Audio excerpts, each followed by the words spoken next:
జై Shriram welcome to our channel Vijayashree traditional ముగ్గులు। మన ఛానల్లో ఎక్కువగా మెలికల ముగ్గులే ఉంటాయి। ఇదిగోండి ఈ రోజు ఇంటి ముందు వేసిన ముగ్గు ఎలా ఉందండి, నచ్చిందా మీకు? ఈ ముగ్గుని ఎలా వేయాలో నేను వేస్తూ మీకు చూపిస్తుంటాను। ఈ ముగ్గు కోసం మొదటగా 11 చుక్కలు ఒక వరుస పెట్టుకున్నాక 9 చుక్కలు 9 చుక్కలు రెండు వరుసలు పెట్టుకోవాలి। తర్వాత 5 చుక్కలు 2 వరుసలు పెట్టుకున్నాక ఒక్క చుక్క పెట్టుకోవాలి। ఇటువైపు ఎలా పెట్టుకున్నామో అదే విధంగా అటువైపు కూడా అలానే చుక్కలు పెట్టుకోవాలి। ఇదిగోండి ఇలా చూడండి, 4 వైపులో కూడా ఇలా ఫస్ట్ వేసుకోవడం వల్ల ముగ్గు చాలా ఈజీగా ఉంటుంది। మెలికల ముగ్గులు వేయడం అంటే చాలామంది చాలా కష్టంగా ఉంటాయని భయపడుతుంటారు, కానీ చాలా ఈజీగా వేయొచ్చండి। ఇదిగో నేను వేసే విధానం మీరు ఒకసారి గమనించినట్లయితే చాలా ఈజీగా అనిపిస్తుంటుంది।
చూసారు కదండి ముగ్గు ఎలా ఈజీగా వేశానో।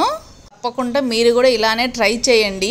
ఫస్ట్ పేపర్ మీద ప్రాక్టీస్ చేశాక తర్వాత ఇంటి ముందు వేస్తే ఇలా నీట్గా ఉంటుంది। చూడండి పేపర్ మీద నేను వేసిన ముగ్గు, తర్వాత ఇంటి ముందు వేసిన ముగ్గు ఎలా ఉందండి? వేసిన ముగ్గు నచ్చిందా? అయితే లైక్ చేసి షేర్ చేసి సబ్స్క్రైబ్ చేయండి। Thank you for watching, bye అండి।